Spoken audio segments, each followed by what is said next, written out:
বর্তমানে মানের মডেলটা এবং উপস্থিত সুযোগের লোককে বিচার করেন। সবাইকে জানাই আমি আমার শুভেচ্ছা ও সালাম। সালাম আলাইকুম। ধন্যবাদ মানের মডেলকে আমাকে এখন আমার অবস্থানে যুক্তি করার সুযোগ প্রদান করার জন্য। আমি আমার অবস্থানে আমার এই বিতর্কের মঞ্চে পক্ষে অবস্থানে যৌক্তিকতা পুনরায় করছি।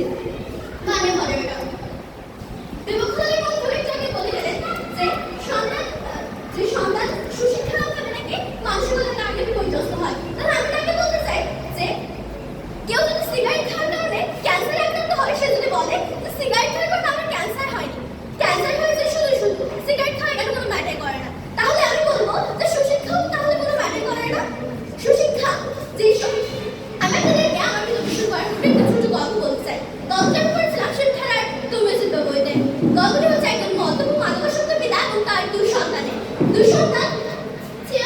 পিতার একমাত্র সন্তান, পিতা ছিল মদ্যপ মাদকাসক্ত। প্রত্যেক রাতে সে মাতারি করতে করতে ঘরে ফিরে নিজের স্ত্রী ও সন্তানদেরকে অত্যাচার করতো। দুই সন্তান বড় হয়ে গেল।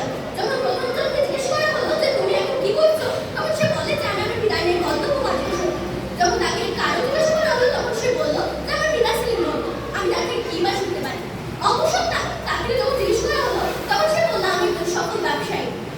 যখন তাকে জিজ্ঞেস করা হলো তোমার ভাই মদ্যপ এবং তোমার বাবাও মদ্যপ ছিল, তাহলে তুমি কিভাবে একজন সুশিক্ষিত সফল ব্যবসায়ী হলে, তখন সে বলল আমার পিতারা ভাবসাব এবং কার্যবল থেকে উপভোক্তি করেছে যে কাজসমূহ হচ্ছে, সেই কারণ থেকে আমি এখন একজন সফল ব্যবসায়ী তার বিপরীত কার্যকলাপ করি।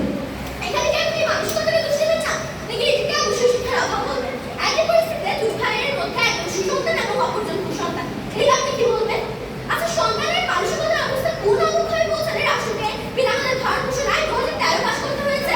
বর্তমানে হাজার হাজার পিতামাতা তাদের সন্তানের বিরুদ্ধে আলাদা মামলা করছে, কারণ তাদেরকে খাবার ও অন্য বস্ত্র সরবরাহ করা হয় সরকারের পক্ষ থেকে।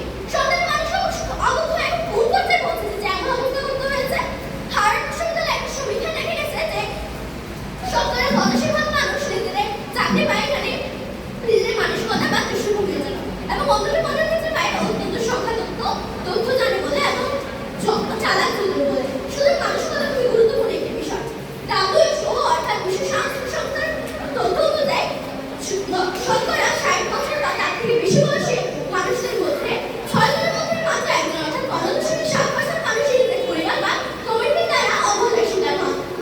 সুতরাং যদি বাকি 5 জন নিজেদের পিতামাতাকে গড়ে তুলতে পারে বা নিজের পিতামাতার ভরণ পোষণের ব্যবস্থা করতে পারে, তাহলে বাকি একজন কেন পারবে না? নিশ্চয়ই এদের মানসিকতার দোষ।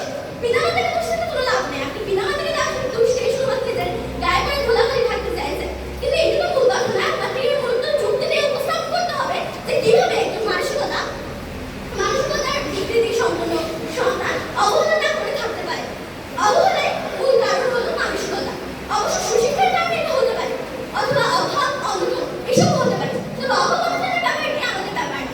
অবমাননার কারণেও যে ছেলে সন্তানে নুনাতে কাঁদতে করে, তাদের অনেকেও নিজের একবেলা খাবার অর্ধেক পিতামাতার সাথে ভাগ করে খায়, অথবা নিজে না খেয়ে নিজের পিতামাতাকে খাওয়ায়। যদি সেরকম হতে পারে, তাহলে পুরোপুরি সন্তান কিভাবে নিজের পিতামাতাকে জঙ্গলের মাঝখানে রাতে অন্ধকারে ফেলে আসবে?